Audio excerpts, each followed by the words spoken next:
Hi everyone, I'm Jimaku Burms and welcome to the best anime series of 2025, part 1. I'm your host, Jim, and today I'm going to delve deep into the 10 animes that I've enjoyed this season. This season wasn't that great, to be honest, compared to the previous ones. Once a year we have like 1 or 2 seasons of anime that don't go that well, because every season we have like from 50 to 100 shows, and half of them are below average, while the other depend on your personal preferences, if you enjoy mecha stuff, or shonen, or ecchi maybe stuff, whatever. It seems like every season fans of isekai shows with lots of ecchi elements are eating well because there are lots of shows like that. So if you're an adolescent boy or you have brain damage, you're probably always happy with what's coming out, but me on the other hand, I really need to sift through all of that stuff to pick up some gems from it. So let's just begin without further ado. Sakamoto Days, this one is actually pretty good. It reminds me of those shows from early 2000s, that are more focused on shonen action stuff with some comedy sprinkled in. So this is a show about a legendary hitman, Sakamoto, and he's like, he's already done. He's not an assassin anymore. He has a wife and kids. He just wants to live by running his grocery shop. And while the underworld, the shady business guys are like more into, what, we should just kill Sakamoto. They just send more assassins for him. And he has a new rule in his life where he doesn't want to kill anyone. So he just takes them out normally.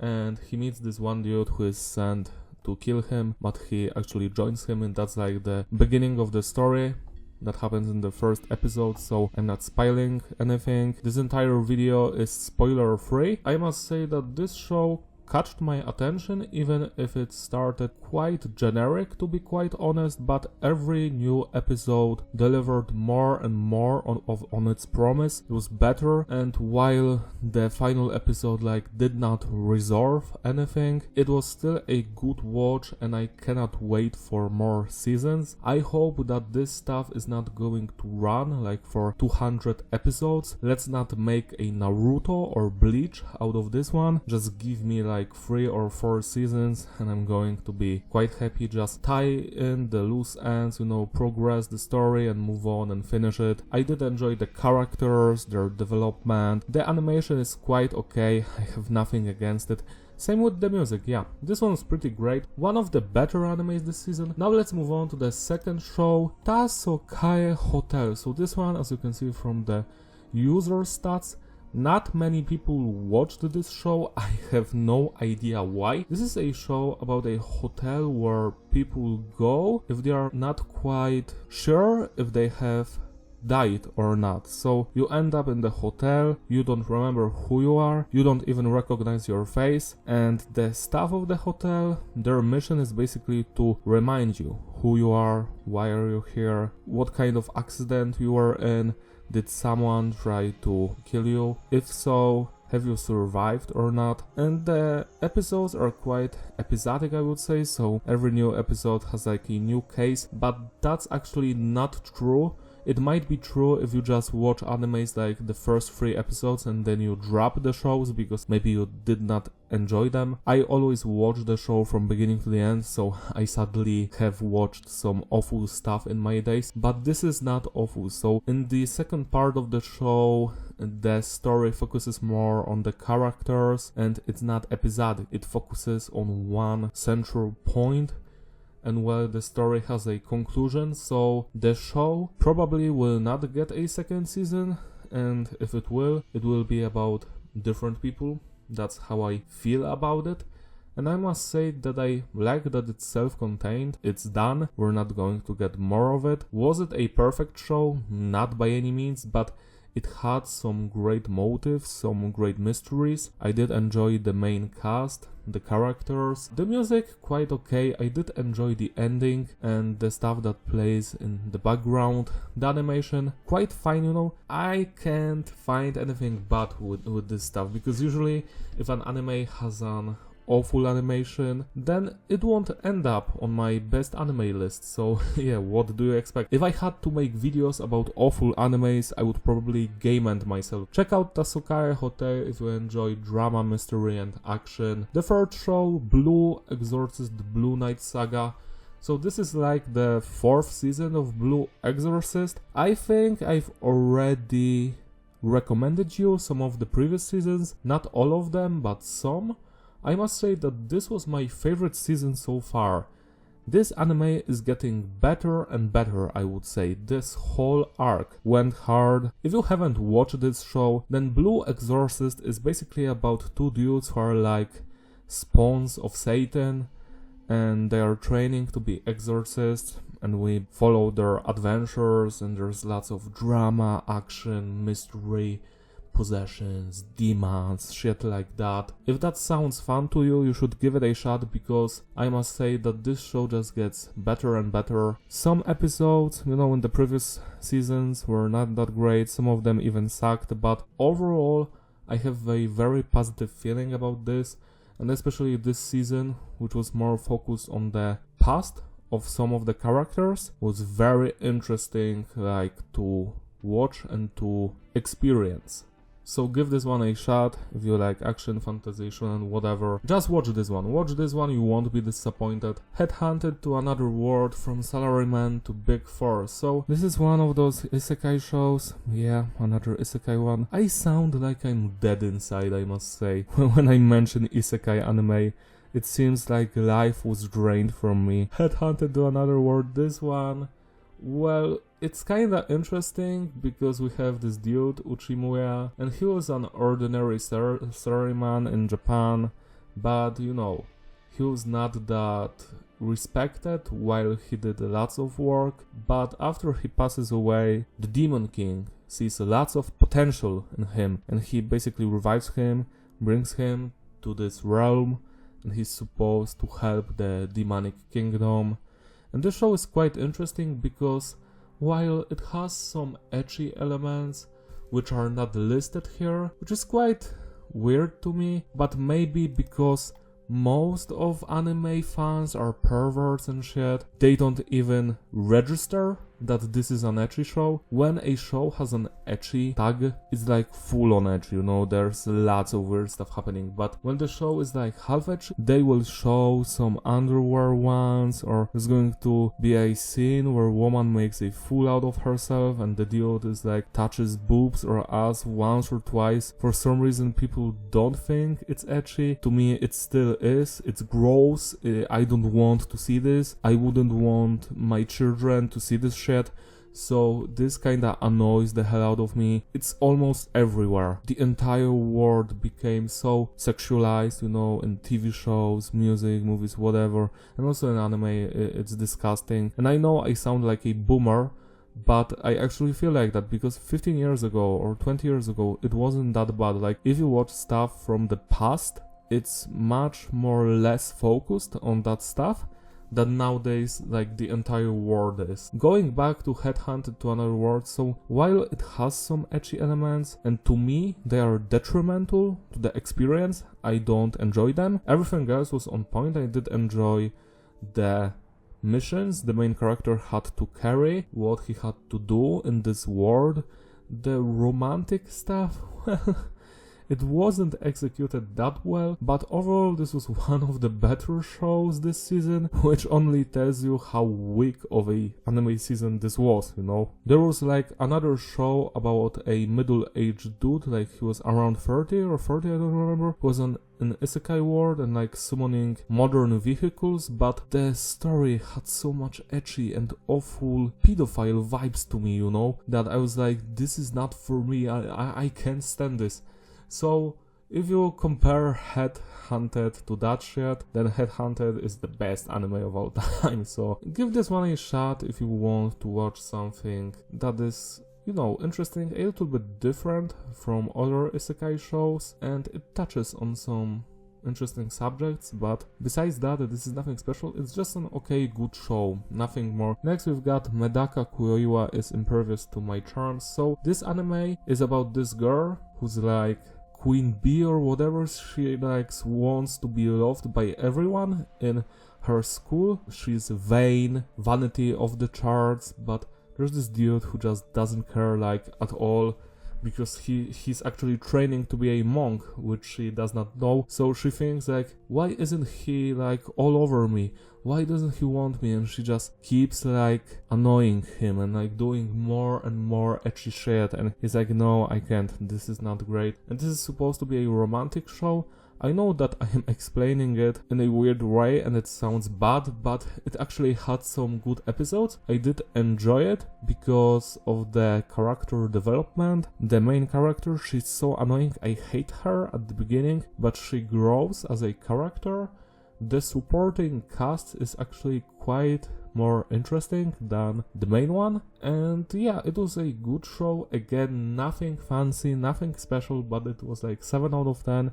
I had a good time, even if some of the scenes, especially ecchi ones, were getting on my nerves, but it's just so hard to like find even anime without ecchi these days, so it's sad. Next we've got, even given the worthless appraiser class, I'm actually the strongest. So again, it's a fantasy world. We've got this dude, Ainz, and he's like no one. He just helps heroes or some shit. He was used, abused, by his party. He's like thrown into a pit. He's supposed to die, but there he finds like a super tree, like some life tree, and that tree actually saves his life. It turns out that this tree actually is a woman, and she needs to find her siblings. And he's like, okay, I'm going to help you. And the woman and her mother or guardian or whatever gives him their strength, and he's now super powerful. He's like Goku, and he goes off the charts, and he's helping them, and that's the entire show basically. And I must say that it was a good time. Again, nothing special, but it was wholesome in the first episodes.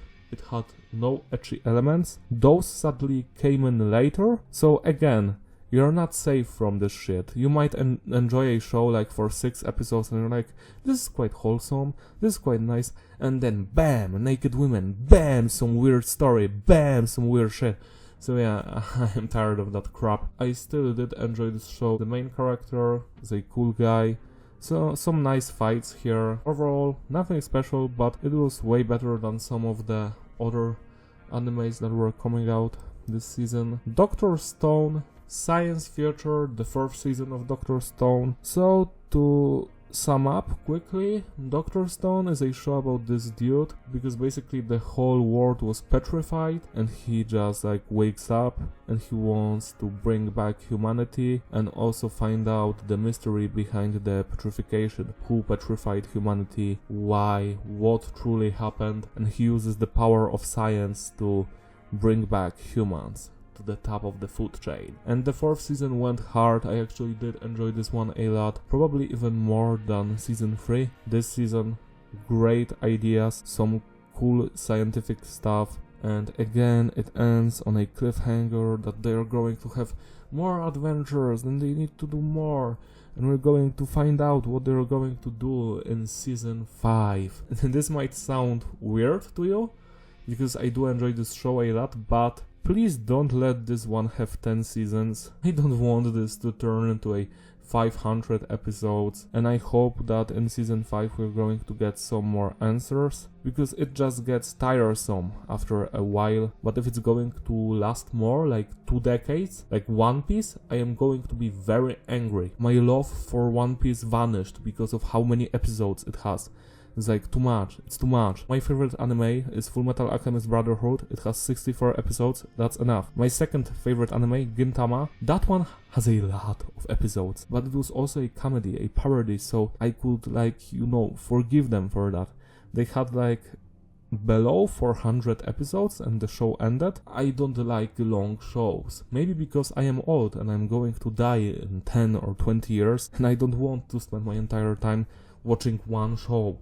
Again, Dr. Stone, it's fine, go watch it if you like shonen, comedy, adventure, action, sci-fi, and science, because I've started watching this show years ago because of the science actually, so That's quite interesting. Next one. Welcome to Japan, Miss Elf. Nihon ni Youkoso, Elf-san, do. So this is about this dude, Kazuhiro, and when he goes to sleep, he like moves into a different reality where elves exist, typical fantasy setting, and he meets an elf there, and she likes him, and they go on adventures, and he also takes her back to his own reality, to our modern world, and they just go back and forth between those realities. It's wholesome, it's comedy, it's romance.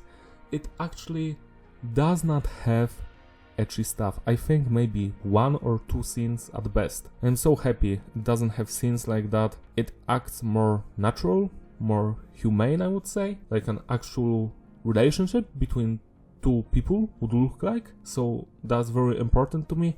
I don't know, maybe I am biased because I was in a lot of relationships in the past, so whenever I see some romantic show where people act very, very weird and like unnatural, I'm like, this is so weird to me. It's like, this would never happen in real world. And this show was actually more close to how people would act, you know, if they were unsure of their feelings, etc, etc. Probably one of the better animes I'm talking about today. It was wholesome, there was not that much action, some of the episodes were generic, but overall I had a good time, and that's what truly matters. The animation, the music, fine, the story quite good, especially the last 3 episodes, at least to me. So yeah, go watch this one if you like comedy and fantasy and romance. So next we've got Solo Leveling Season 2 Arise from the Shadow. Rank 2? This is such a popular anime? I had no idea. I think the first season was already featured in this best anime list that I'm doing every year. And it's about this dude who basically was a weakling and he almost got killed in the first episode, but he's reborn with more powers and he uses his powers to save his mother. That's basically what's happening here. It's not a spoiler, that's basically the first episode of season 1, and I'm not going to tell you more because actually this show is quite great. I enjoy it. While it's not perfect, some of it is a little bit cliche, the fights slightly drag too long, some of the dialogues between the characters seems silly, to be quite honest. It's hard to take seriously. But overall, the action, the adventure, the setting, it all works in favor of this show. I must say that the animation could have been better in some parts, especially with how the gigantic ants move. You know, the insects is quite weak to me, you know, the animation of them. But overall, this is a great show. Go give it a shot. Maybe it's your cup of tea. I would love to hear from you about this one. Shangri-La Frontier Season 2. So this is like similar to Sword Art Online. We've got this dude who loves to play MMORPG, VR MMORPG games by himself or with his friends. And while they try to focus on one video game, Shangri-La Frontier, they also move on to some different titles, especially this season. I think they've played like 2 other games here, and it actually ends with them playing a different game, and it's not resolved, so probably in season 3 we're going to get more answers about that. This one is actually not that special, but because the cast, the characters, is quite endearing. It has that positive vibe for children, I would say, you know, when it comes to the fights. It doesn't have any ecchi elements, which is like very positive to me. Even if one of the characters wears some skimpy, you know, dress or whatever, it still does not make, you know, jokes about that. So yeah, I'm actually quite positive about this one. Again, nothing special, but it's good to watch every now and then. And that's basically all. Those are 10 animes that I've enjoyed this season. Most of them, as you have noticed, are like second seasons. I think like half of this stuff was like new shows, which is quite weak to be honest. But I can already tell you that I've started watching animes from this current season, the second season of 2025, and it's going much better than the first one, so I am very happy about that. Hopefully that level will stay. We're going to get more good shows. Now let's talk about the bonus 2 animes. The first one, SK8 The Infinity, original video anime extra part. So this is like an extra episode. This is a show about skating and the characters were so fun, and this is like a prequel story about some of the characters. It was quite endearing, it was funny as hell, it moved between the time, you know, the timeline. I did enjoy this one a lot and I wanted to shout it out here. If you haven't watched SK8 The Infinity, go watch it. It's probably the best anime I'm even mentioning today, so go watch SK8 The Infinity. Next we've got Given Movie 2. Hyagi Mix. So this is the sequel to the Given movie, and Given movie is a sequel to the Given anime, which I've talked about in this show. It was like that gay show about musicians starting a rock band, and they have like troubles, you know, internal dramas, problems, addictions. But it was also funny, endearing, wholesome. It also has some, I wouldn't say ecchi stuff, but like romantic in a way that they have sex or some shit. It happens here. So if you don't like gay stuff, I would urge you to skip this one. I'm straight, but I have no problem watching this kind of stuff. The characters are very wholesome, I enjoy them. Their story is quite interesting. It reminds me of being in bands myself, because nowadays I am a solo artist, but in the past I would, start bands with my friends as well. So it reminds me of those older days without the romantic stuff, So yeah, I hope movie 3 is coming soon, because from what I've heard it's already out, but it does not have English subtitles, so that's given. Go give it a shot if you love music or drama or romance. You're going to love it, especially if you enjoy rock music. Even if they don't play their instruments that much in actually this movie. They did play way more on their instruments in the previous movie and the season. But here it's still interesting. It just focuses more on the internal conflicts and the dramas between the characters, and it still remains grounded in reality, and that's what truly matters. So that's everything from me today. If you enjoyed this episode, give it a like, subscribe to my channel, follow me on my Instagram, links in the description. Shout out to all of my Patreons who gracefully sponsor these videos. Without you I wouldn't be able to make them. Join the Patreon tiers if you want. The tier for $6 gets Doom soundphones and other cool stuff. Same with the bigger tier for $13. Yeah. Also write down in the comments what do you think about animes this season. Tell me your top 5 shows. I would love to hear from you. I'm wishing you a great day or night, and I will see you soon. Bye.